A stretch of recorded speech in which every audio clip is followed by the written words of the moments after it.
Hello everyone and welcome to an episode of Unscripted Reviews with me, Freebie Wits, your host, and today we're taking a look at one of my favorite games of all time, Streets of Rogue. Now to me this is a very special game despite the primitive graphics as you can see on screen. Seriously, I don't understand why people talk about graphics when you, the viewer, can see the graphics right in front of you.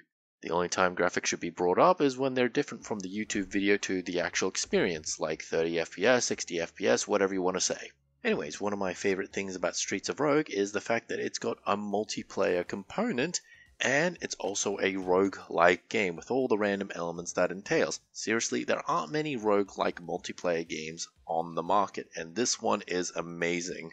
The other thing that separates this from other roguelikes that are multiplayer is the fact that every single character can be extremely unique. I'm not just talking about the basic stuff where they can get different items, I'm talking about being different from the start.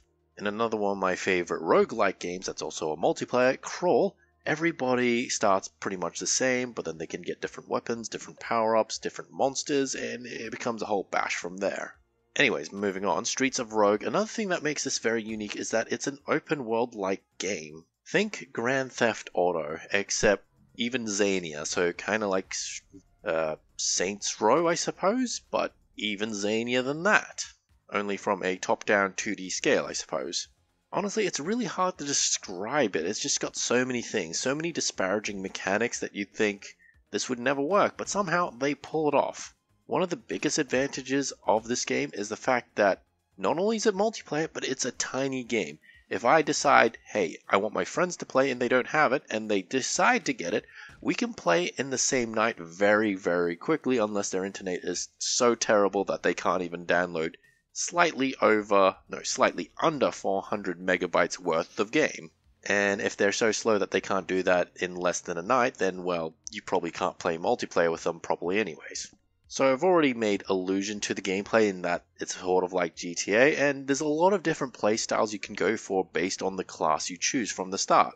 You can go with your basic hobo, who is the jack of all trades but kind of sucks at everything, but slowly over time learns all the experience points. Okay, I say slowly over time, but they actually get a mechanic where they learn things very fast. So they can start with 0 and get to 100 by the end.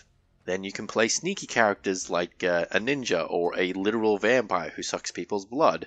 You can be more in your face and direct, like playing a boxer or a soldier with a machine gun. Then you have the even weirder stuff, like you can play the changeling who can possess bodies, you can play a freaking zombie where everyone will try to kill you, and you just become a zombie horde and kill everything and infect everyone. You get the idea.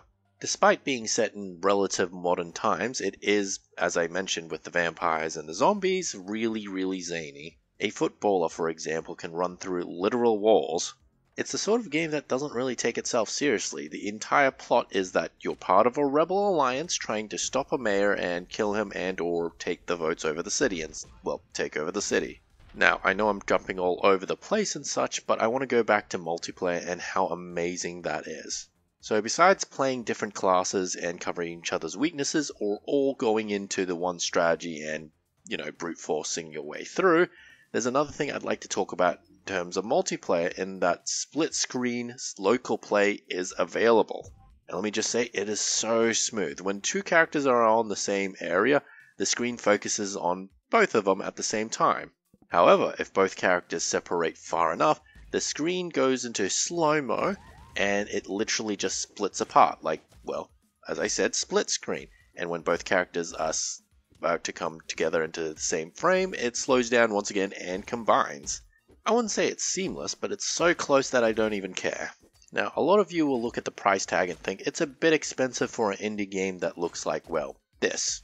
However, I guarantee you, if you have a few friends and you love the roguelike genre and open worlds, you will absolutely love this game to bits.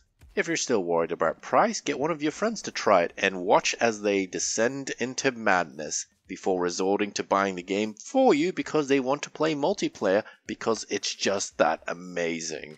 Now, if you don't want to even pay that much, you can always go on Game Pass. And I know some people have problems with Game Pass, but it works, so I'm okay with it myself. It's a personal thing. Would I recommend this game for everyone? And I would say no. It does have its frustrating bits because it is a lot of randomly generated stuff, it can get a bit frustrating in how certain things work.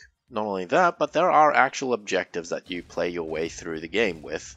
And based on the modifiers and how much is going on screen, you could easily lose your character in the explosions, the blood, the guts, and, well, the general violence and mayhem.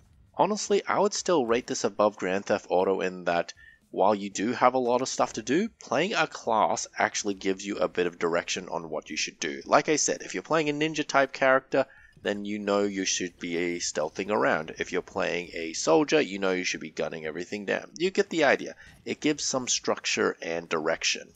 Now, as a roguelike, it does have some meta progression in the form of chicken nuggets. Yes, I know it's kind of dumb, it's kind of memey. I don't personally mind. I mean, they can call them fun bucks for all I care. It's an interchangeable currency for the roguelike meta genre.